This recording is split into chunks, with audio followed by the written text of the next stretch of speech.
David. I thank the gentleman for yielding. Madam Speaker, it's a great honor to be part of this special order hour, and I thank Chairman Takano, who is not only a leader in the Equality Caucus, but also chair of the Veterans Affairs Committee, for organizing our special order hour. I know we're joined by several other members of our caucus, including one of our new members, an extraordinary gentleman from New Hampshire, Chris Pappas, who we'll hear from in just a moment. As chair of the LGBTQ Equality Caucus, I'm very proud to be here tonight to stand alongside my colleagues as we mark this very important anniversary. 10 years ago, a historic wrong was corrected when Don't Ask, Don't Tell was repealed. I wish I could say it's hard to remember when members of the LGBTQ community had to push for their right to serve our country openly. But we continue to struggle for full equality in our military and in many other areas of our lives.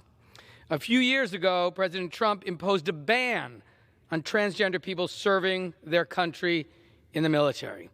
Thankfully, President Biden reversed that move, and just in the few days of his administration, has taken additional steps to ensure equal access to services for those unfairly discharged.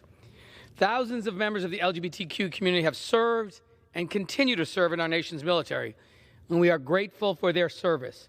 We understand that their military service is inherently stressful and dangerous, and those who serve are heroes for putting themselves in harm's way to protect us all.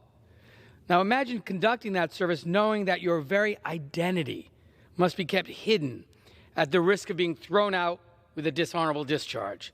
And we know that LGBTQ service members had more to fear than separation.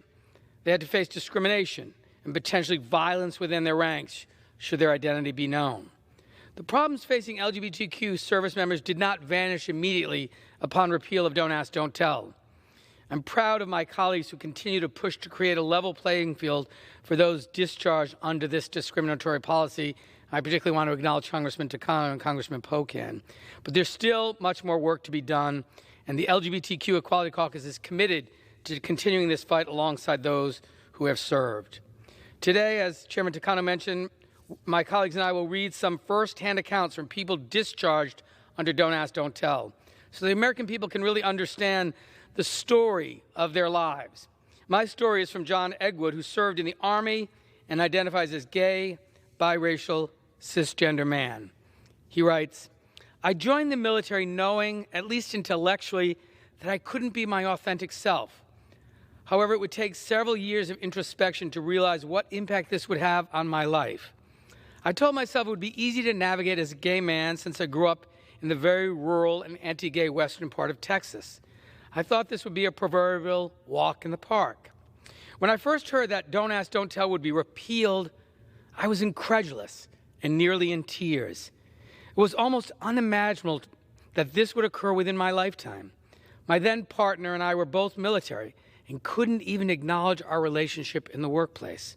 The darker side of this otherwise heartening news is that the coming months until it was fully repealed would feel like an even more hostile environment. When Don't Ask, Don't Tell as the status quo for over a decade, I had the privilege of mostly flying under the radar. Most of my colleagues who deemed LGBTQ soldiers as a benign part of the fighting force. Now with the repeal of Don't Ask, Don't Tell at the forefront of the military's collective consciousness, it all but painted a target on my back as I became the focus of everyone's ire if they disagreed with the repeal that was looming on the horizon. I now carry with me a sense of resentment towards the military because of the harassment, hazing, bullying, and discrimination I encountered while serving from those that I was supposed to trust my life with.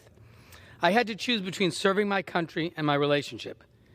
Now, we might have made some progress as a society. Last month, I celebrated 10 wonderful years with that same man I couldn't even acknowledge in the workplace 10 years ago.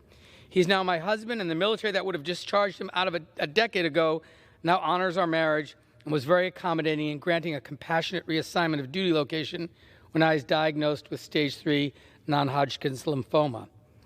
This doesn't mean that homophobia simply disappeared or that everyone suddenly had no issues with us simply existing as we are. To this day, it's not entirely safe for us to hold hands in public, and members of the LGBTQ community are still facing discrimination in our armed forces and in society as a whole. And Madam Speaker, those words, powerfully written, are really a call to action as we celebrate 10 years of the repeal of Don't Ask, Don't Tell, to recognize we have much more work to do to ensure that all members of the LGBTQ community can live full lives free from discrimination of any kind. And again, I thank the gentleman and yield back to Mr. Takano.